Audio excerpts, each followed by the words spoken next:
Hoje a gente vai terminar de ver as equações básicas de uma hipersuperfície e o assunto de hoje é hipersuperfícies holonômicas.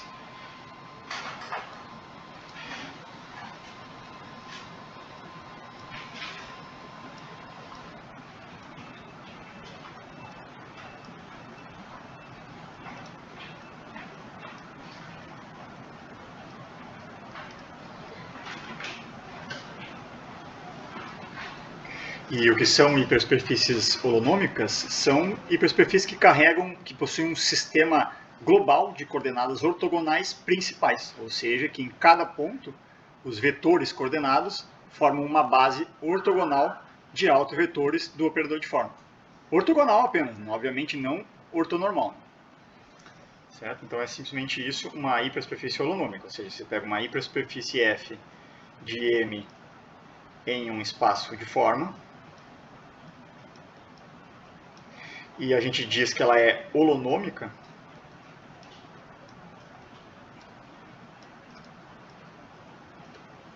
se ela então possui um sistema global de coordenadas ortogonais principais, ou seja,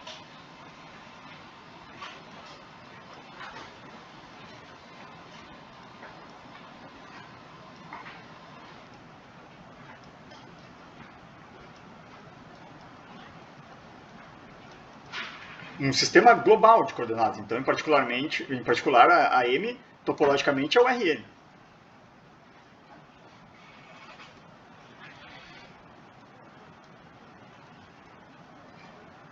Mas é claro que a gente tem um conceito também local associado, onde a gente pede então que cada ponto da hipersuperfície pertença a uma vizinhancinha onde você possa definir um tal sistema de coordenadas ortogonais principais.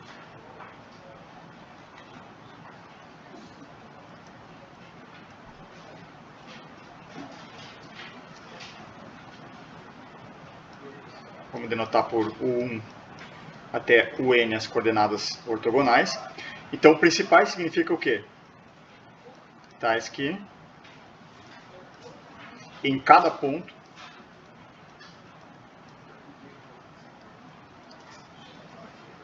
os vetores coordenados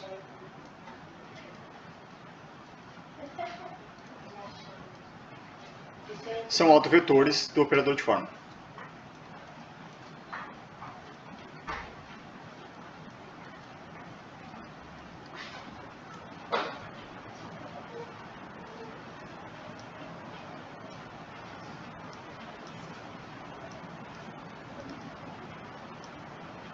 E aí não interessa qual operador de forma a gente pega, né? Se o cara ou menos ele, porque afinal de contas só troca de sinal, os autovetores são os mesmos, muda o sinal dos autovalores apenas. Né?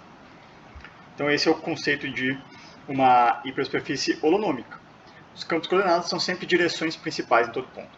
E como eu disse, localmente holonômica se em cada ponto pertence a uma vizinhança onde você possa definir um tal sistema de coordenadas ortogonais principais. A gente diz que ela é localmente holonômica.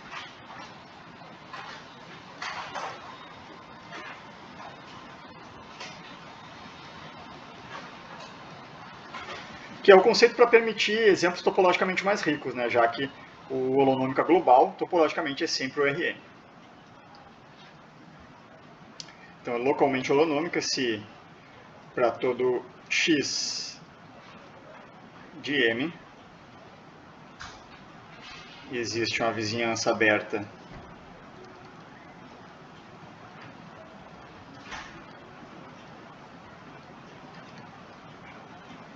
U de M, onde você pode definir um tal sistema de coordenadas ortogonais.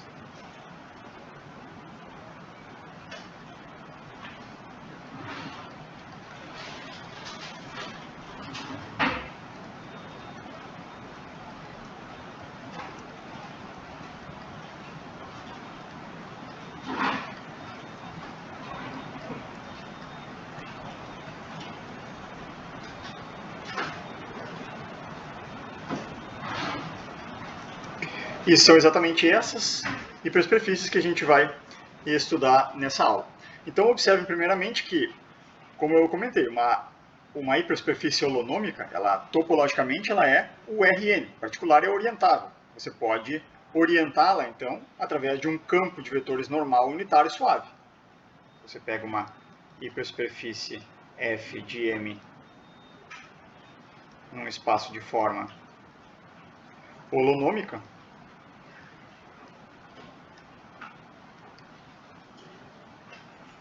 você pode orientar ela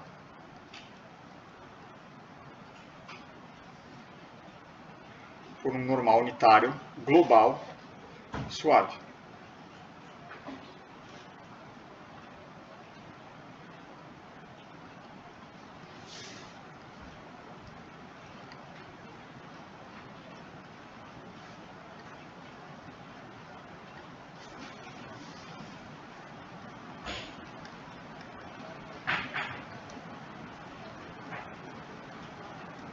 Que nós vamos chamar de N.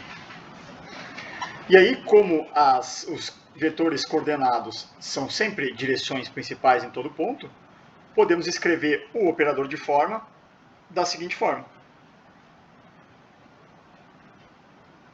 Existem funções V grande J, funções sem finito em M,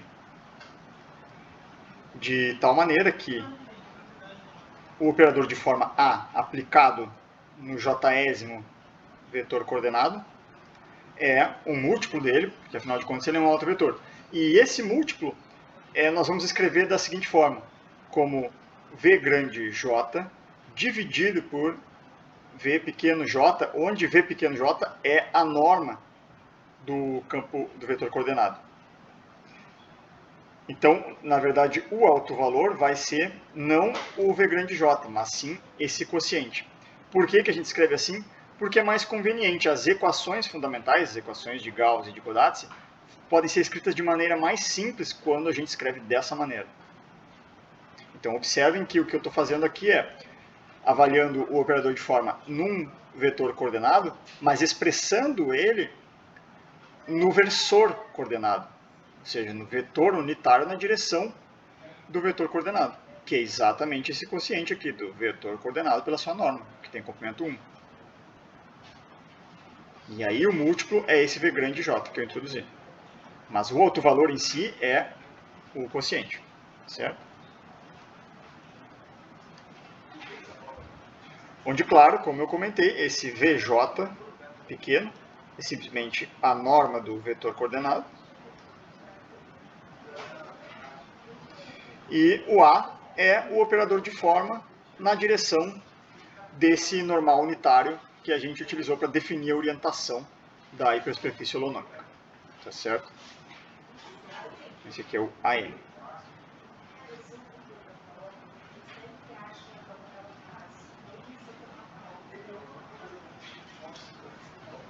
E aí, com essas notações, a métrica induzida e a segunda forma fundamental de F são escritas da seguinte maneira. A métrica ds2 é simplesmente o somatório, para i de 1 até n, de v pequeno i ao quadrado de ui ao quadrado. Afinal de contas, v pequeno i é a norma do vetor coordenado e eles são ortogonais. Enquanto que a segunda forma fundamental é escrita da seguinte maneira. Segunda forma fundamental aplicada em d dui d duj é igual a quanto? Ora, é simplesmente a d dui d duj na direção de n. Certo? Mas a d dui, agora a gente usa essa expressão aqui. Isso aqui dá vi grande sobre vi pequeno d dui. Escalar d duj.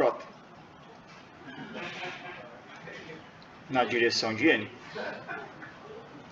E isso aqui fica como os campos coordenados são ortogonais e tem norma VI pequeno, isso aqui vai ficar delta e J VI pequeno ao quadrado, que com esse aqui de baixo vai ficar simplesmente 1 VI.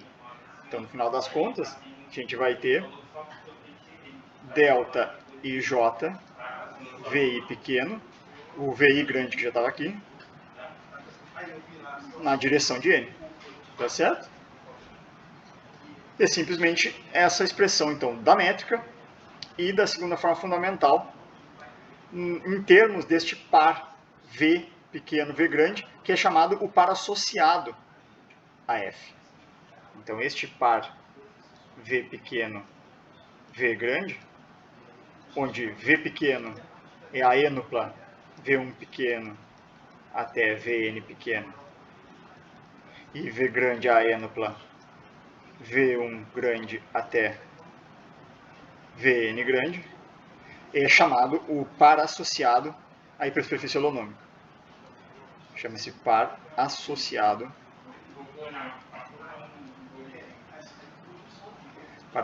a F.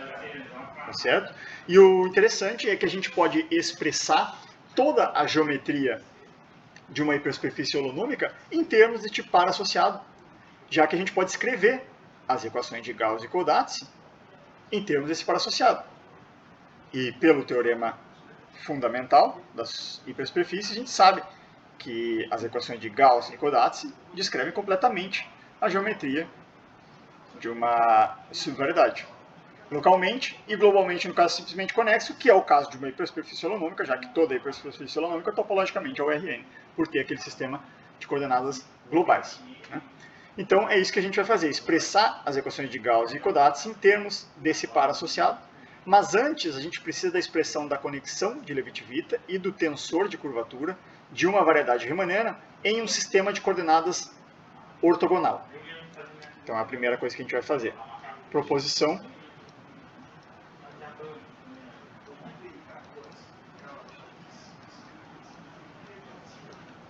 seja o 1 até o N sejam o 1 até o N coordenadas locais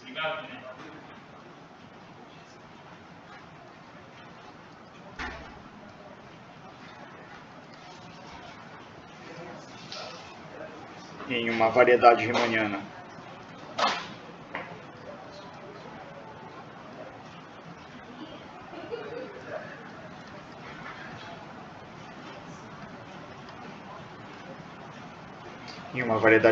M, com respeito à qual a métrica é dada por essa expressão aqui, ou seja, um sistema ortogonal.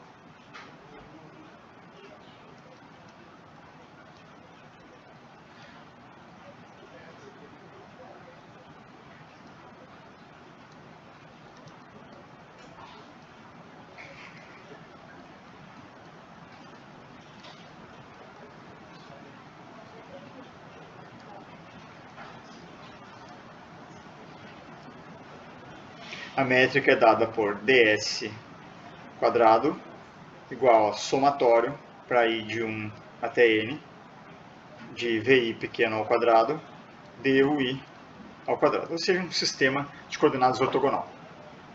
Então a gente pode expressar facilmente a conexão de Levi-Civita e o tensor de curvatura. As seguintes afirmações valem.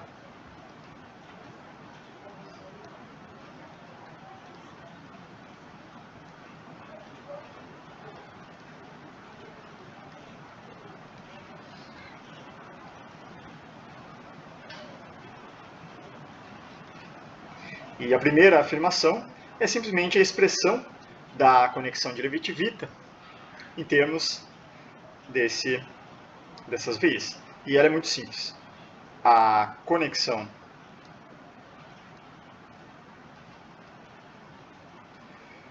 de Levi-Civita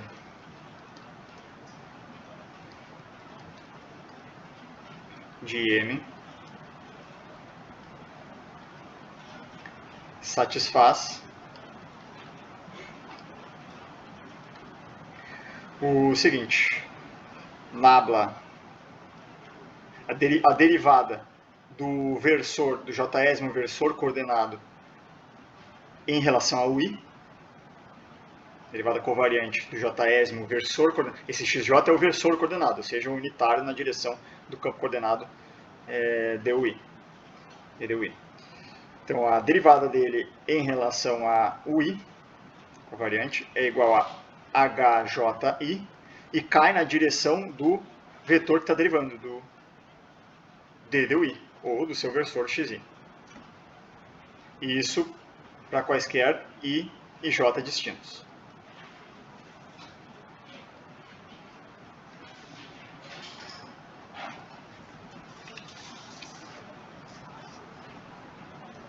Onde o xj é simplesmente o versor, ou seja, dividindo por v pequeno j, que é a norma do duj.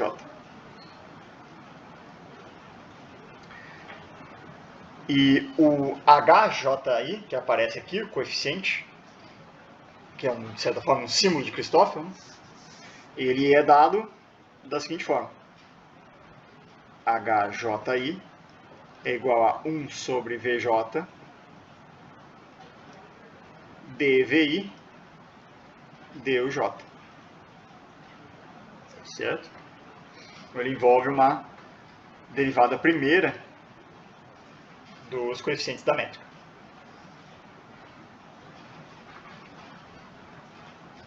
Então, a conexão de Leavitt-Witta é simplesmente isso. Você deriva um versor jésimo em relação a um ui diferente de j, né? E ele cai na direção do vetor que está derivando. E esse múltiplo é descrito de maneira bem simples em termos da métrica e de uma derivada da métrica. Agora, quanto ao tensor de curvatura, ele tem a seguinte expressão. O tensor de curvatura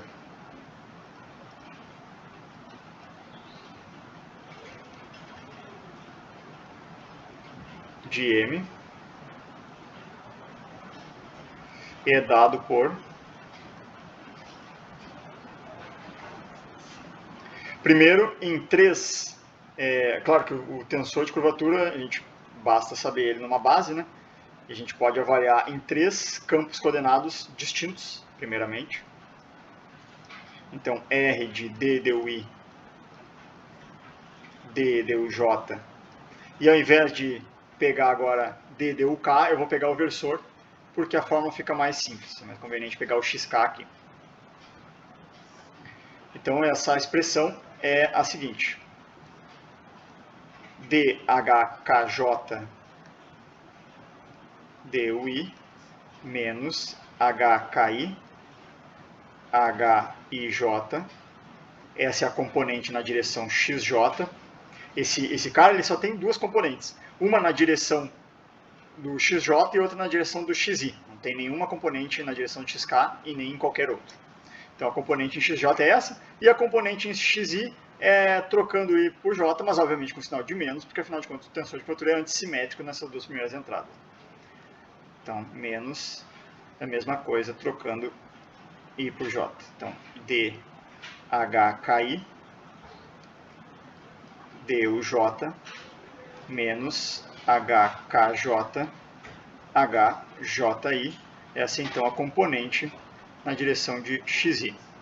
Isso, claro, se todos os índices forem distintos. I diferente de j, diferente de k, diferente de i.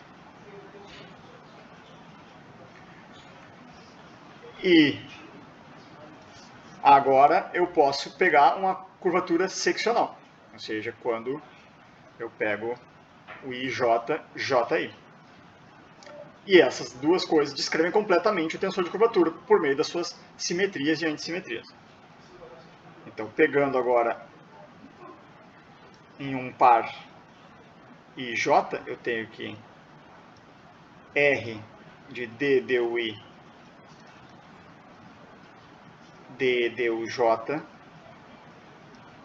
só que aqui ao invés de pegar d duj e d dui de novo, eu vou pegar os versores, porque novamente a fórmula fica mais simples. Então eu vou pegar o xj aqui, escalar xi. Então não é exatamente uma curvatura seccional, né, porque esses caras aqui não têm norma 1. Mas é um múltiplo da curvatura seccional ao longo do plano gerado por xi e xj. E a expressão é a seguinte, é dHij dui mais dHji duj mais um somatório para k diferente de i e de j, de hki hkj. Isso, claro, se os índices i e j forem distintos. Caso contrário, obviamente, o tensor de curvatura é zero. Tá certo? Então, isso descreve completamente o tensor de curvatura. Então, temos a expressão da conexão de Levi-Civita e do tensor de curvatura, de maneira muito simples, em termos da métrica e dos símbolos de Christoffel. Esses H aqui definidos a partir, de maneira bem simples, nesse caso, a partir da métrica. Simplifica muito por ser justamente um sistema de coordenadas ortogonal. E a demonstração dessa proposição é muito simples. É a seguinte.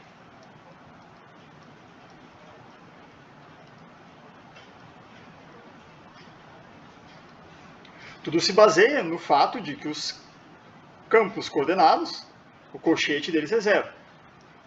Então, como o colchete de dois campos coordenados é sempre zero,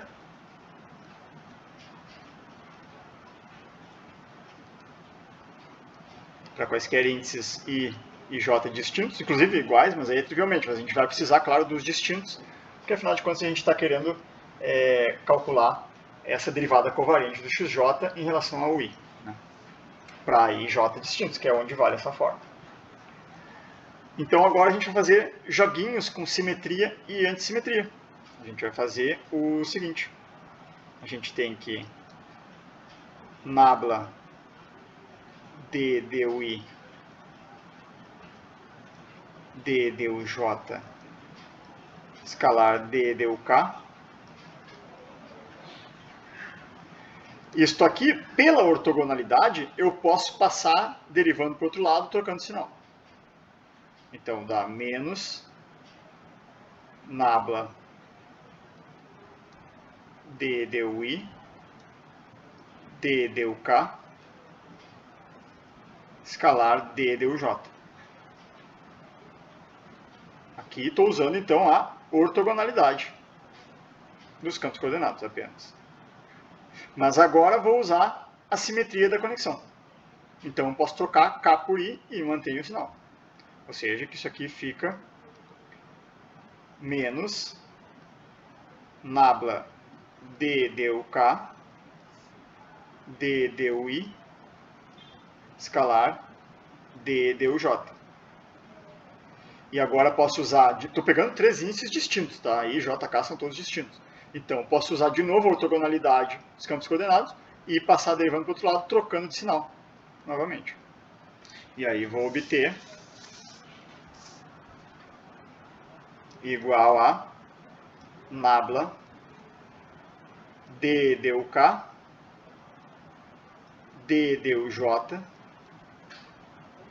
escalar d dui. E agora posso usar novamente a simetria da conexão e trocar j por k, mantendo o sinal. E vou chegar em nabla d duj d duk escalar d dui. E posso mais uma vez usar a ortogonalidade dos campos coordenados para passar derivando para o outro lado, trocando o sinal. Obtendo assim menos nabla d duj d dui escalar d duk. E finalmente posso usar de novo a simetria da conexão para trocar i por j, mantendo o sinal. Chegando no final em menos nabla d dui d duj d duk. Mas essa é exatamente a mesma expressão da qual eu parti, só que com o sinal trocado, ou seja, ele é igual a zero. Ou seja, que nabla d dui, e aqui ao invés de colocar d duj, eu vou colocar o versor xj, e também escalar com o versor xk. E isso é igual a zero para i, j e k todos distintos. E por que eu pude substituir pelo versor? Bom, aqui no produto escalar é óbvio por linearidade. Mas aqui na conexão também, porque o versor nada mais é do que um múltiplo do vetor coordenado. E quando você deriva, vai ficar uma parte colinear com o campo coordenado, que vai morrer quando você toma um produto interno com xk, já que eles são ortogonais. Então só vai restar a parte derivando do campo coordenado, que, conforme a gente viu anteriormente, é igual a zero. Certo? Então temos que isso aqui é igual a zero. E agora a gente pode facilmente derivar a expressão da conexão de Levi-Civita, que vamos chamar de 1, aqui. Facilmente derivar por meio da seguinte continha. Eu tenho que VI, VJ, vezes nabla D dui, XJ, escalar XI, é igual, eu posso passar para dentro essas VI e VJ, e vai me dar igual a nabla D dui, passo o VJ para dentro aqui e fico com D duj, e passo o VI para dentro aqui e fico com D dui. E é lícito fazer isso simplesmente porque a parte que, obviamente, o VI eu posso passar para dentro aqui por linearidade do produto interno. Mas o VJ eu também posso passar para aqui, apesar da conexão ser uma derivação nessa entrada, eu, nesse caso, pela ortogonalidade, posso passar também. Porque quando eu ponho o VJ aqui dentro, vai ter uma derivada do VJ que vai ser colinear com o XJ, que com o produto escalar com o XI vão morrer. Então, por isso é que eu pude fazer isso. E obter, então, isso daqui. Que nada mais é do que o quê? Agora eu troco pela simetria da conexão o J e o I. Obtendo assim, nabla D duj, D dui, D dui. Mas aí, por compatibilidade da conexão com a métrica, eu saio para fora derivando aqui, e isso aqui nada mais é do que a derivada da norma ao quadrado, do campo coordenado. Mas a norma ao quadrado é VI ao quadrado. Lembra que a expressão da métrica é essa aqui. Os campos coordenados são ortogonais, eles têm norma VI. Portanto, essa derivada nada mais é do que VI dVI duj.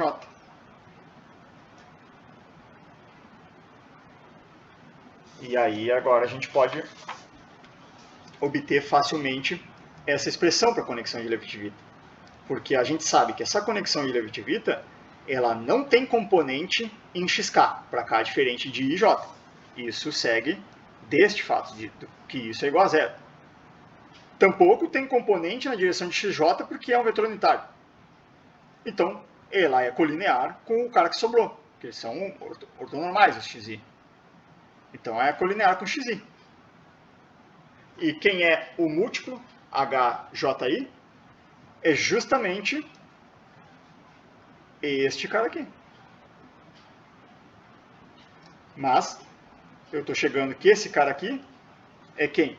Os VIs aqui se cortam e fica 1 sobre VJ vezes essa derivada. Certo? É exatamente então. Ou seja, que o HJI, que nada mais é do que essa expressão aqui, por essa continha é igual a 1 sobre VJ, aqui não saiu direito, né, mas vou escrever aqui em cima, é igual a 1 sobre VJ, vezes a derivada do VI, com respeito a UJ. que é exatamente o que a gente queria demonstrar, que é exatamente essa equação 1 aqui, com HJI igual ao que a gente acaba de obter. 1 sobre VJ vezes DVI DUJ. Certo? Então esse item I da proposição está demonstrado. Agora vamos calcular o tensor de curvatura. E a gente consegue calcular o tensor de curvatura facilmente por meio da expressão da conexão de Leibniz-Witt. Vamos fazer isso.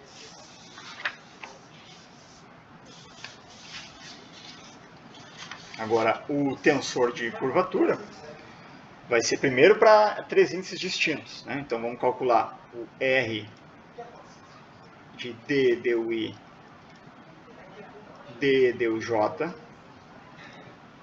xk. Isso aqui, então, por definição, é nabla D dui nabla D duj xk menos nabla D duj nabla D dui xk, e só porque a parte do colchete, o colchete dos campos coordenados é zero, certo? Então é simplesmente isso aqui o tensor de curvatura. E quanto é que dá isso aqui? Agora a gente simplesmente usa a formuletinha ali da conexão de Leibniz-Witt. Formuletinha aqui do...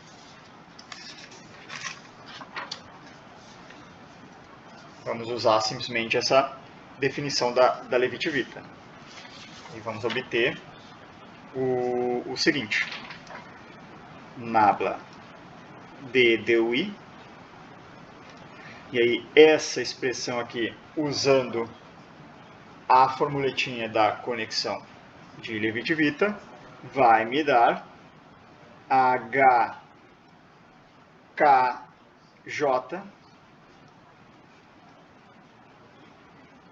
sempre na direção do cara que está derivando, XJ. Tá certo?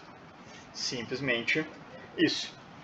Menos nabla D duj, a mesma coisa aqui, trocando J por I. Então, HKI XI. Certo? E aí a gente agora faz a derivada. Isso aqui é igual a... Vai aparecer a derivada do HKJ com respeito a UI, multiplicando XJ, regra de Leibniz, né? Mais HKJ, a derivada covariante com respeito a UI do XJ. Menos exatamente a mesma coisa trocando I por J. Ou seja, DHKI com respeito a UJ mais HKI vezes a derivada covariante com respeito a UJ de XI. Certo? Então até aqui, nada demais. Perdão que aqui esqueci o XI, multiplicando XI aqui, claro. Isso aqui está multiplicando XI. Ok? E agora eu tenho que usar de novo a formuletinha da conexão de Leibniz-Witt para expressar esses dois caras aqui.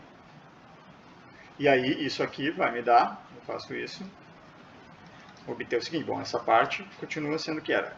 Derivada de HKJ com respeito a UI na direção de XJ, mais HKJ, vezes, agora usando de novo a formuletinha da Leibniz-Witt, vai ser HJI,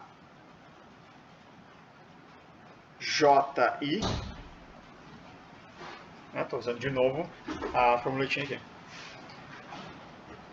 HJI, XI. Certo? Menos, mesma coisa, trocando I por J.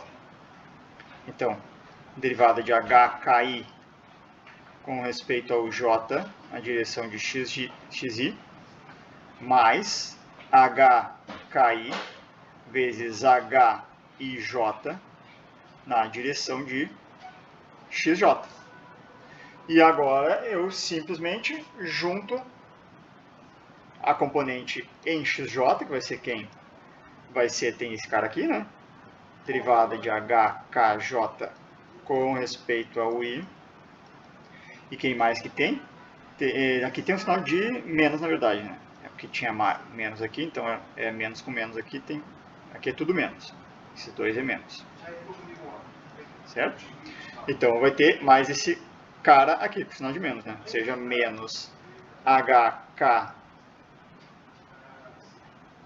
i h e j. Essa é a componente em xj menos a mesma coisa trocando i por j. Ou seja, derivada de hki com respeito a uj menos hkj hji. Esta é a componente em xi. E isso é exatamente a expressão que a gente queria chegar no tensor de curvatura, pegando três índices distintos. Agora eu vou fazer a curvatura seccional, uma continha parecida. Para a curvatura seccional, vou ter o seguinte,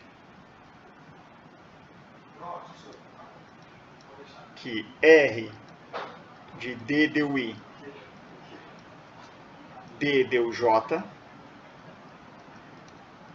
xj, escalar xi, e isto aqui vai ser igual a, por definição do tensor de curvatura, nabla d deu i, nabla d deu j, xj, menos nabla d deu j, nabla d deu i, xj, e o colchete é zero. Tudo isso escalar xi. Então a gente não vai precisar, a gente pode abreviar essa conta, a gente não vai precisar tomar todas as componentes, porque a gente já está projetando em xi, certo? Mas, enfim, o que a gente tem agora? Esta parte aqui a gente não pode usar a formuletinha, porque os índices são iguais, e a formuletinha da conexão de Leibniz exige que os índices sejam distintos. Mas nessa parte sim a gente pode. E o que a gente faz então com essa parte? É isso que vai dar origem ao somatório que aparece nessa fórmula aqui do tensor de curvatura, da curvatura seccional. Então, isto aqui, como a gente vai fazer? A gente vai tirar derivando para fora, usando a simetria da conexão. Então, essa primeira parte vai ser o seguinte, uma derivada parcial em relação a ui, do produto escalar da derivada covariante em relação a uj de xj com xi. Menos, claro, a derivada covariante com respeito ao uj do xj, escalar derivada covariante com respeito ao i do xi. Certo? Isso é essa primeira parcela. E agora, na segunda parcela, sim, eu posso usar a formuletinha, porque os índices são distintos. Então, nessa segunda parcela, eu vou usar a formuletinha da Leibniz. E vou obter o quê? Menos, então, nabla d deu j. E aqui, na formuletinha, então, vai ficar o quê? Vai ficar hji, estou usando essa fórmula aqui, xi. Certo? Tudo isso escalar xi. E aqui não apareceu, né? Que ficou picotado aqui embaixo. Mas eu vou escrever, então, aqui ao lado. Ou seja, o que está aqui é isso aqui, ó, menos nabla d deu j hji xi escalar xi. Tá certo? E aí vou continuar essa conta aqui. Então isso aqui vai me dar o seguinte. Percebam essa parte aqui. Não posso usar a fórmula porque J, os índices são iguais. Mas o que eu posso fazer é usar a ortogonalidade dos campos coordenados para passar derivando para o outro lado, que é sinal de menos.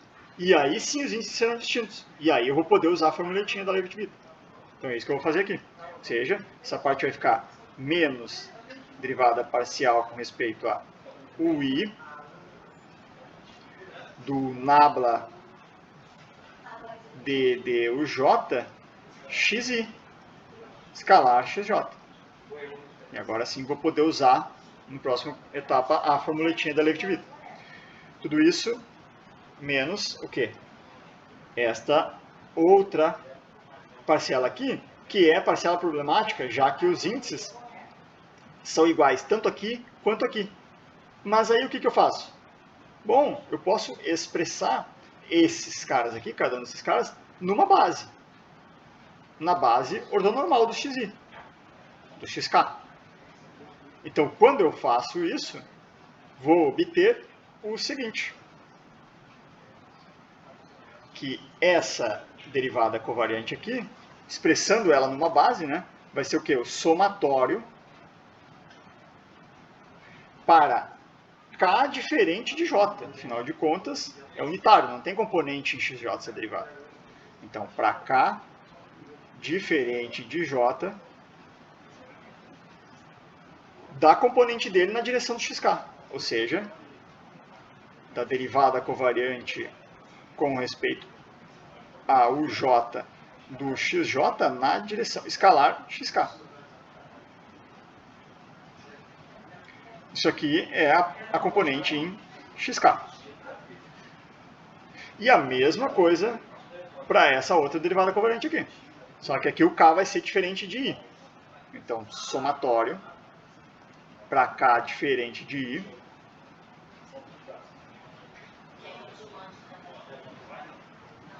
Da derivada covariante com respeito a UI do xi escalar xk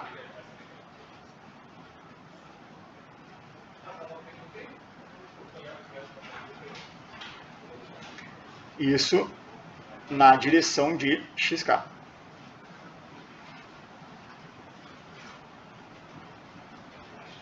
Tá certo? Tudo isso é essa parcela aqui. E ainda falta essa última parcela aqui. E aqui ficou meio picotado, mas é uma derivada com respeito ao J aqui embaixo. Então vamos adicionar essa parcela aqui, que vai ficar o quê? Vai ficar menos... Primeiro derivar o H aqui. Ou seja, a derivada parcial de HJI com respeito a UJ, V na direção de XI, mais HJI, agora vou derivar covariantemente o XI.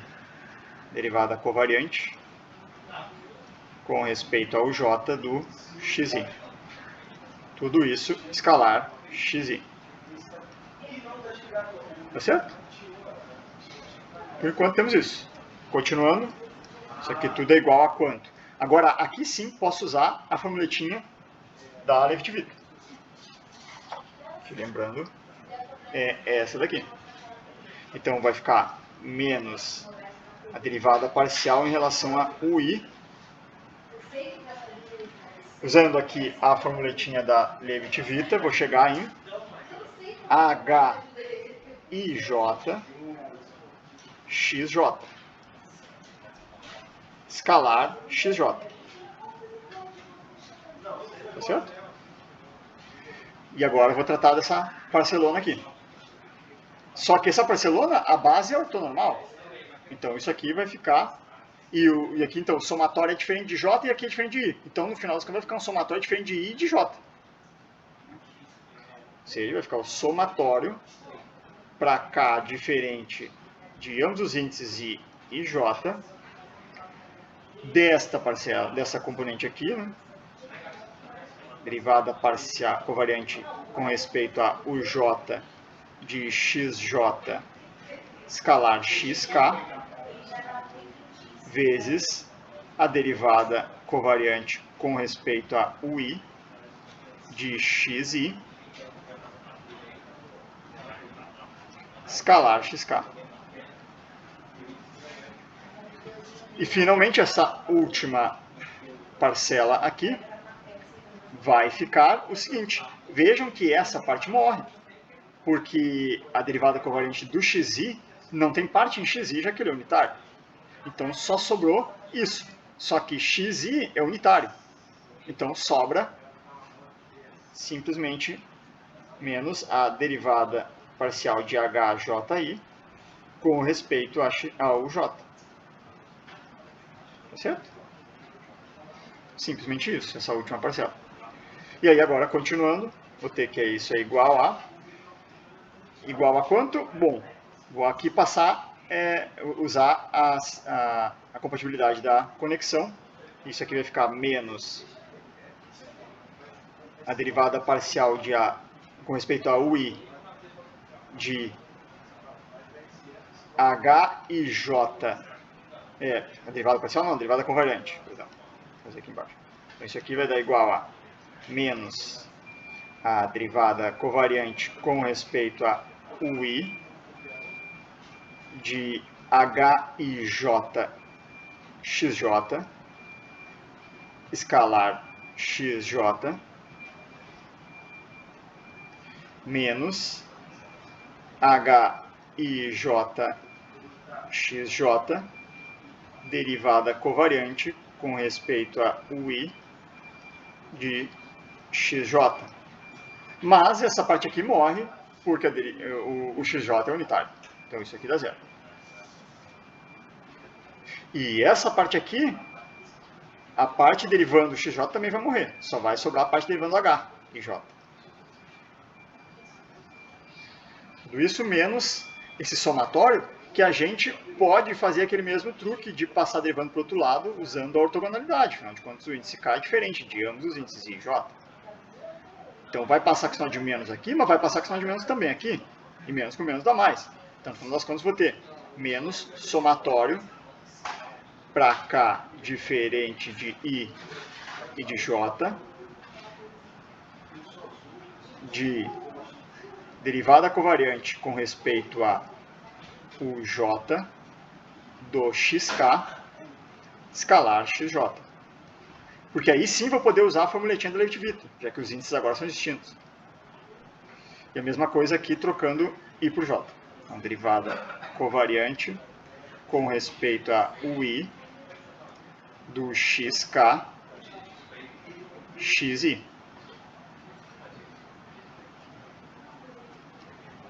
Tá certo? Menos, não posso esquecer, essa última partezinha aqui, que é a derivada parcial de HJI com respeito a o J. Então, por enquanto, temos isso. Continuando aqui, tudo isso é igual a... Agora, como eu observei, né? Isso aqui vai ser menos a derivada de HIJ com respeito a UI vezes XJ, mais uma parcela que vai morrer, que é HIJ, derivada covariante com respeito a UI de XJ, que vai dar zero quando eu tomo o produto escalar com o XJ. Menos este somatóriozão aqui, que agora eu vou poder usar a formuletinha da conexão de Leibniz, já que os índices são distintos. Então, fazendo isso, vai ficar somatório para K diferente de I e de J, de quem? De H, K, J, XJ. Tá certo? E escalar XJ. Enquanto que aqui vai dar a mesma coisa trocando I por J. Ou seja, HKI, XI, escalar XI. Tá certo? Menos aquela derivadinha parcial aqui do HJI com respeito ao J. Então, até aqui estamos. Continuando. Agora, esta parte aqui morre porque XJ é unitário. Então, sobra simplesmente, e isso aqui, o XJ, como ele é unitário, isso aqui fica simplesmente a derivada parcial aqui, né? Menos a derivada parcial de H e J com respeito a UI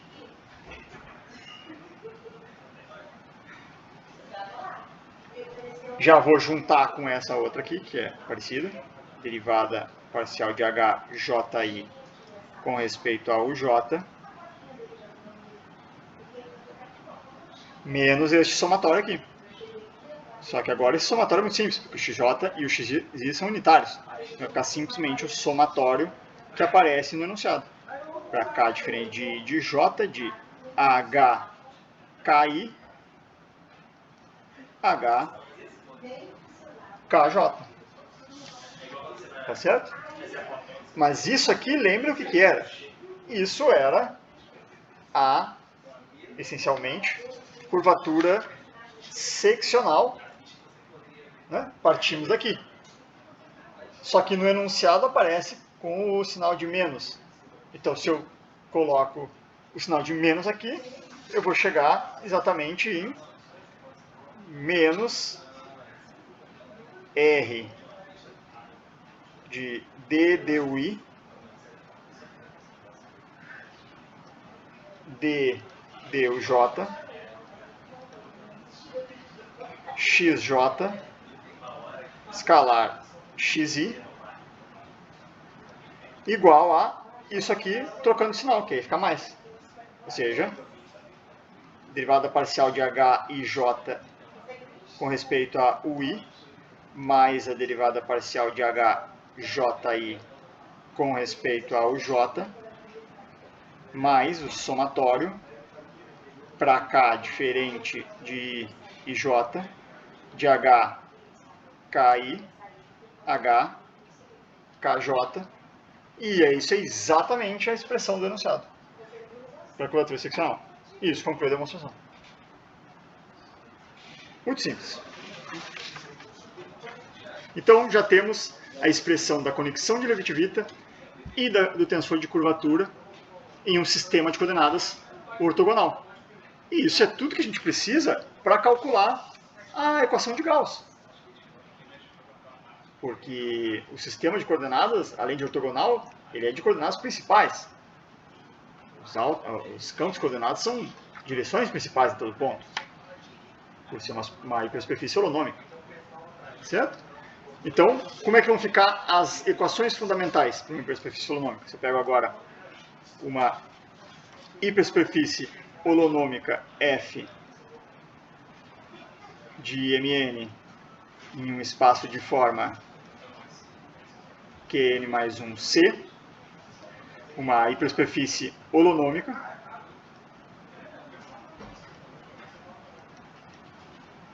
como é que vai ficar a equação de Kodazzi?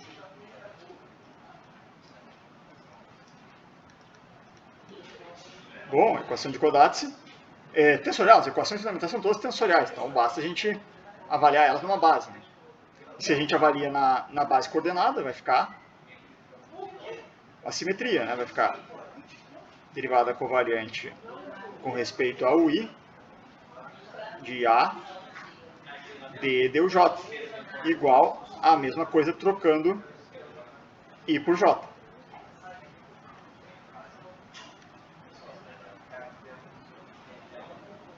Tá certo? A equação de Kodazzi é simplesmente isso.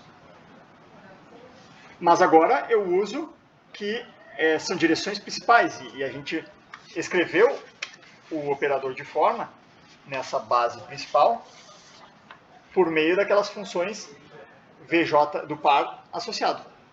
Então eu uso essa expressão agora. Então isso aqui vai ficar derivada covariante com respeito a UI. Vou usar agora então a expressão do operador de forma na base principal. Ou seja, isso aqui fica V grande J sobre V pequeno J na direção de D dUj. E a mesma coisa do outro lado. E a mesma coisa do outro lado, trocando I por J. Então, derivada covariante com respeito a UJ de V grande I sobre V pequeno I d dui. Certo? Então, isso aqui vai ficar a derivada parcial em relação a UI desse quociente V grande J. Aqui é melhor até fazer o seguinte. Aqui é melhor expressar em termos do XJ, porque quem é esse quociente aqui, né? Lembra que o V pequeno J é a norma do D deu J, então isso daqui é exatamente o XJ. Ou seja, que daqui a gente chega em derivada covariante com respeito ao I do V grande J XJ, simplesmente. Certo? E do outro lado a mesma coisa, trocando I por J. Derivada covariante com respeito a UJ do V grande I XI.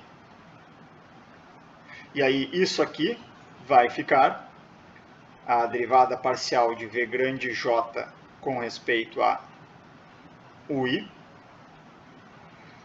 na direção de XJ mais V grande J, derivada covariante com respeito a UI de XJ. Isso igual a trocando I por J.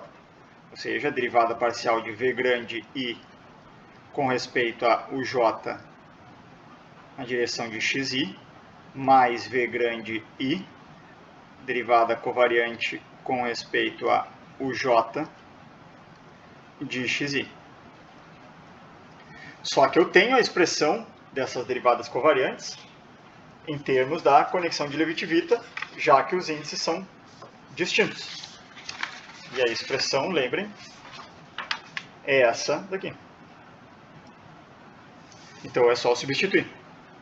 E vou obter, então, derivada parcial de V grande J com respeito a UI na direção de CJ mais V grande J, e aqui vou usar a formuletinha da conexão de Levi-Civita. Então isso aqui vai ficar HJI na direção de XI.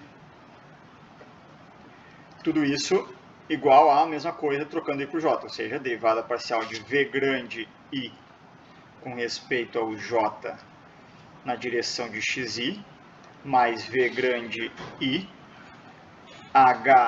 HIJ na direção de XJ.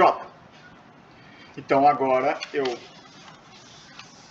passo para um lado o que tem XJ e para o outro o que tem XI. Eu vou chegar em derivada parcial de V grande J com respeito a UI, que é essa primeira parcela na direção de XJ, menos essa segunda parcela, que é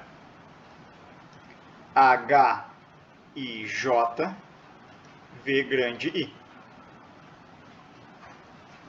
Isso é justamente a componente em XJ.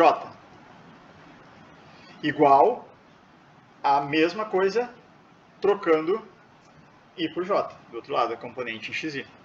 Ou seja, a derivada parcial de V grande I com respeito ao J menos HJI V grande J. Isso é a componente em XI. Mas são ortogonais. Então, ambas as componentes têm que ser zero. Ou seja, que a equação de Kodatsu se reduz à seguinte equação diferencial parcial. Derivada parcial de VI com respeito a UJ igual a HJI V grande J, que é simplesmente essa componente do XI, mas a outra é a mesma coisa trocando os índices, né? Então isso é a equação de Kodatsu, para índices distintos, claro. Para índices I e J distintos. temos que a equação de Kodály se resume a isso.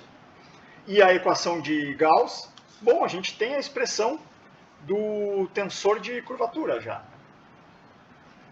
Então a gente pode derivar facilmente a equação de Gauss por meio da expressão do tensor de curvatura que está aqui. E quando a gente faz isso, o que a gente vai obter para a equação de Gauss? Bom, vai ter dois casos. Tem o caso em que esses índices são distintos. E quando esses índices são distintos, lembre que a gente está no espaço de forma. Então o tensor de curvatura no espaço de forma dá zero quando os três índices são distintos. E também dá zero a parte da segunda forma fundamental. Porque é uma base principal, são direções principais da segunda forma fundamental. Tá certo? Aquela parte da equação de Gauss envolvendo a segunda forma fundamental, ela tem as mesmas simetrias de um tensor de curvatura. E como são direções principais, quando você faz a conta, dá zero. E aí vai ficar simplesmente o seguinte.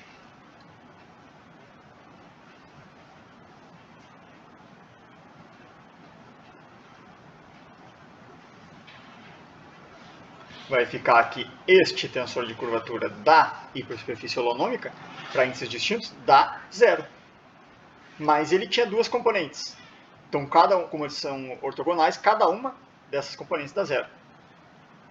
Ou seja, que a equação de Gauss, quando os três índices são distintos, é isso aqui igual a zero. Então, essa é uma das equações de Gauss. H KI com respeito a J menos HKJ HJI igual a zero. Ou isso igual a isso. Tá certo? Mas tem a outra equação de Gauss que é da curvatura seccional. Que aí vai me dar o quê? Bom, no tensor de curvatura do ambiente, vai aparecer, como eles são ortogonais, mas aqui eles não são ortonormais, então vai sair para fora, lembrem que a norma é VI, então vai sair para fora um VI e VJ, e aí sim vai dar efetivamente uma curvatura seccional, que é a constante C do ambiente. Então aqui vai aparecer um C, V pequeno I, V pequeno J.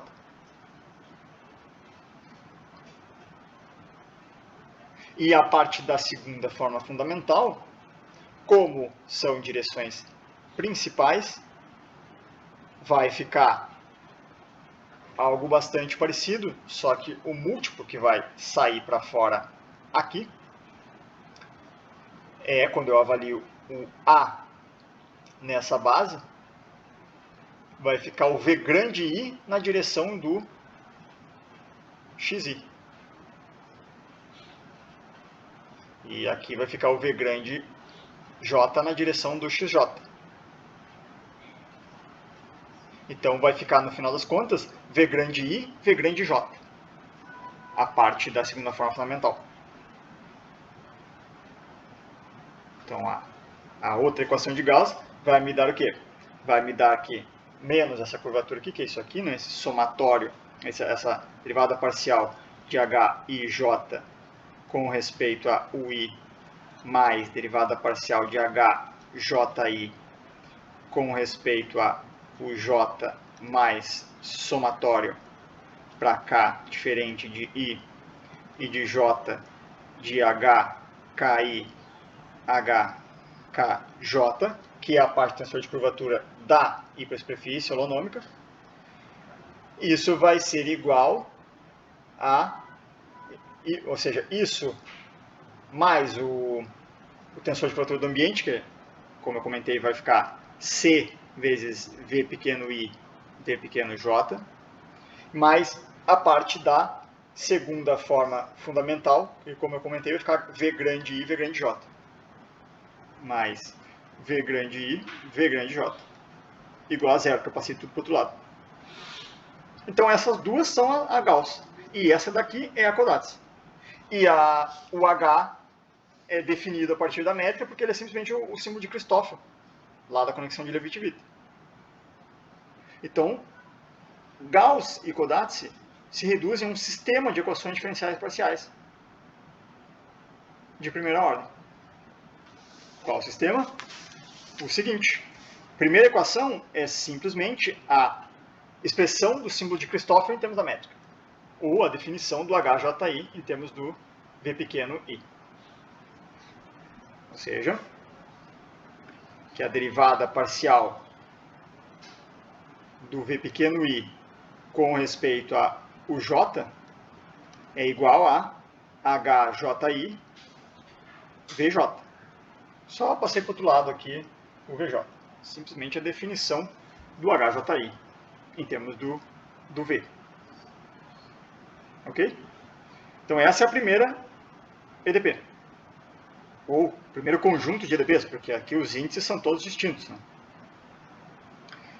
Depois, o segundo conjunto de EDPs é essa Gauss, com 3 índices distintos. Que aqui vou trocar o I e o K. Vou trocar I por K. Tanto faz. Então vai ficar derivada parcial de H e K. Estou trocando I por K nessa expressão. Com respeito a o J, igual a HIJ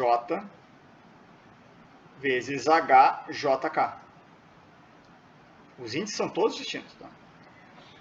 O terceiro conjunto de EDPs é essa segunda Gauss, a Gauss da curvatura seccional.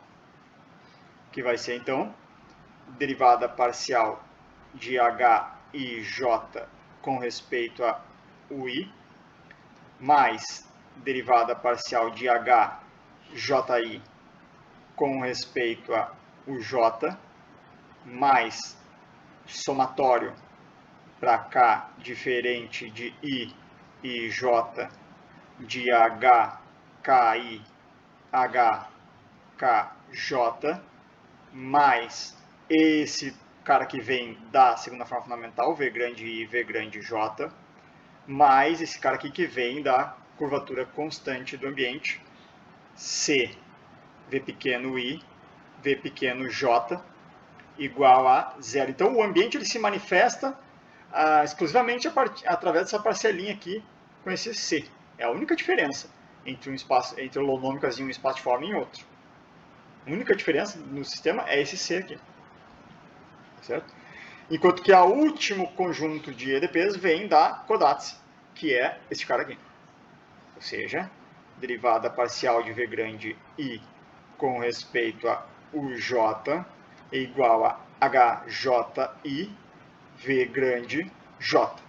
Tudo isso, claro, para índices todos distintos. Um menor ou igual a I diferente de J diferente de K diferente de I menor ou igual a N. Tá certo?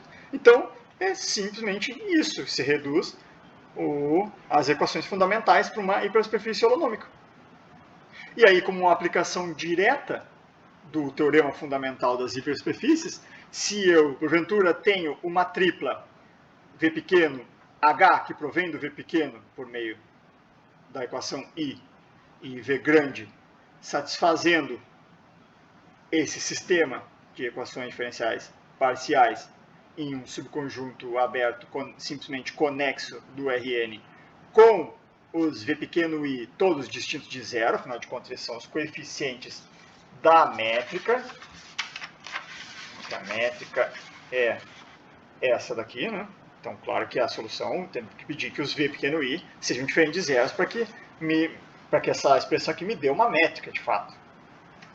Uma métrica não degenerada. E aí, se satisfazem, então, pelo teorema fundamental das hipersuperfícies, existe uma hipersuperfície holonômica cuja métrica induzida e a segunda forma fundamental são dados exatamente por... Cadê ela?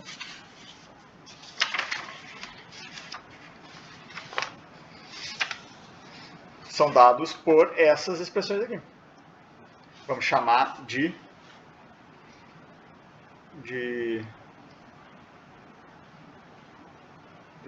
estrela isso daqui. E esse sisteminha eu vou chamar de 2 estrelas. Tá certo?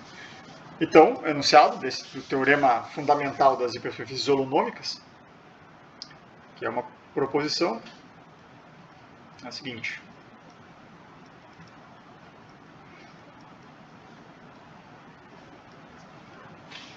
Se a tripla V pequeno, H, V grande é uma solução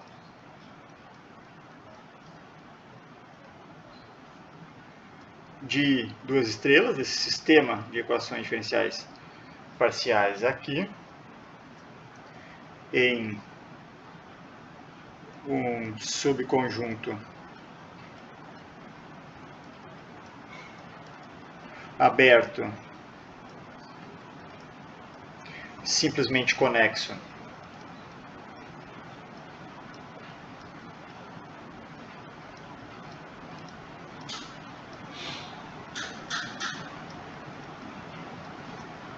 U do Rn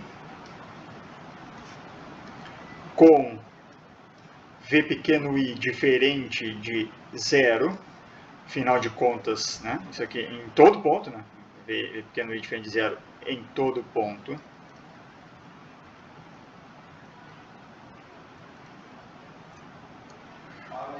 para todo índice, claro, para todo i entre 1 e n, porque eles são os coeficientes da minha métrica. Então eles têm que ser diferentes de 0. Os coeficientes são eles ao quadrado, claro. Então eles podem até ser negativos. Eles, obviamente, não vão trocar de sinal, porque o aberto é conexo, né? Mas, enfim, tem que ser diferente de 0. E aí, com isso, então, a conclusão é que existe uma hipersuperfície holonômica cuja métrica e a segunda forma fundamental são dadas por essa expressão estrela aqui. Métrica ortogonal principal. Sistema de coordenadas ortogonais principais. Então, existe uma hipersuperfície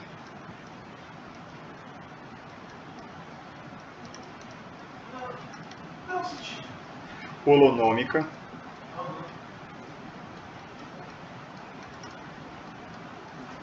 F desse abertinho U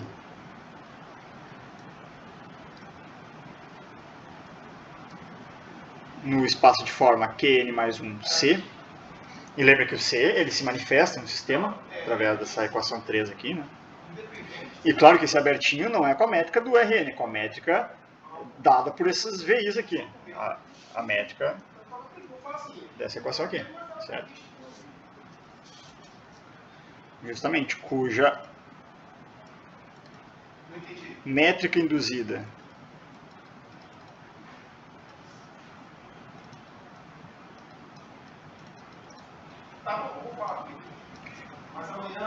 e segunda forma fundamental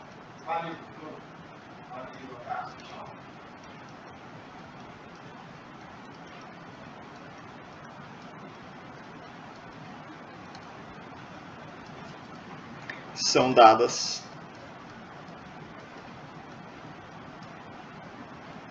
por essa expressão estrela aqui, certo?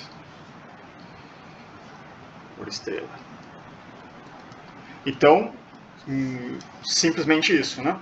Que as hipersuperfícies holonômicas, elas são caracterizadas por meio dessa tripla, que na verdade provém de um par, né? Porque a H é definida de maneira bem simples, por meio dessa equação I aqui, em termos da V pequena.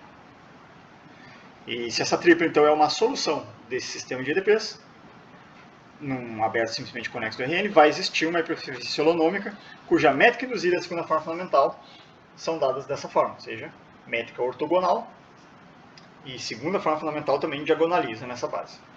Sistema de coordenadas ortogonais principais. Então, a demonstração dessa proposição é uma aplicação imediata das nossas contas, onde a gente reduziu as equações fundamentais àquele sistema de EDPs, e do teorema fundamental das hipersuperfícies.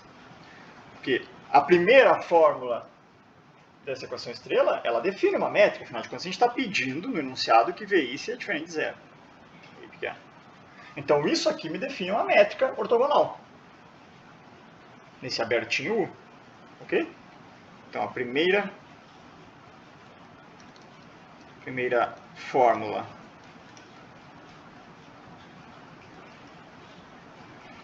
em estrela me dá uma métrica ds quadrado nesse abertinho U. E agora eu vou definir um tensor simétrico na M, que vai ser quem? A minha variedade riemanniana, então, M vai ser esse abertinho U, porém com essa métrica, ds quadrado. E vou definir agora um tensor simétrico nessa variedade riemanniana por meio da fórmula do operador de forma em termos do par associado. Ou seja, por meio dessa fórmula aqui. Certo? Então, defino A aplicado no campo coordenado D deu J como sendo V grande J sobre V pequeno J vezes na direção desse mesmo autovetor.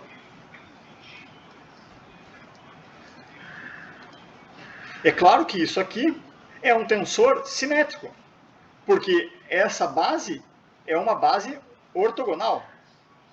A nossa métrica é dada dessa maneira aqui, a métrica tal que os campos coordenados são ortogonais. E a matriz desse A nessa base, que é ortogonal, é simétrica simplesmente porque dá zero fora da diagonal. É uma base de autovetores. Não necessariamente ortonormais, mas ortogonais. Certo? Então, A é um tensor simétrico. Mas então, tudo que eu tenho que saber para concluir que existe essa hipersuperfície holonômica cujo operador de forma é este A, é simplesmente que as equações de Gauss e Kodátsy sejam satisfeitas para uma imersão isométrica no espaço de forma QN mais 1C. Só que isso é exatamente o sistema 2 estrelas. Porque esse sistema era justamente a expressão de Gauss e Kodátsy. A gente reduziu esse sistema de EDPs. Certo? Então, já que essa tripla satisfaz o sistema 2 estrelas, segue que as equações de Gauss e Kodátsy para uma imersão isométrica em QN mais 1C são satisfeitas.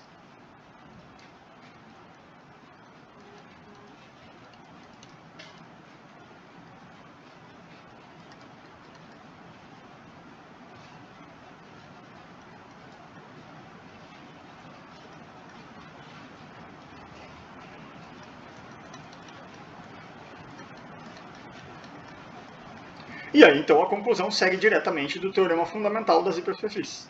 Segue que existe essa hipersuperfície holonômica, cuja métrica é dada dessa maneira, e a segunda forma fundamental dessa maneira aqui. Então, diretamente do teorema fundamental das hipersuperfícies.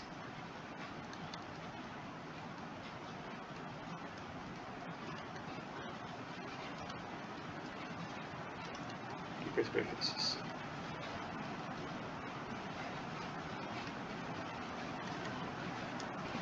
Implica, então, que o enunciado. E conclui a demonstração. Certo? Então, muito simples. Essa tripla satisfaz o sistema de EDPs, que é equivalente às equações de Gauss e Kodátsy. Então, pelo teorema fundamental, existe a hipersuperfície holonômica, cuja métrica e a segunda forma fundamental são dadas dessa maneira, um sistema de coordenadas ortogonais principais. E isso conclui por hoje.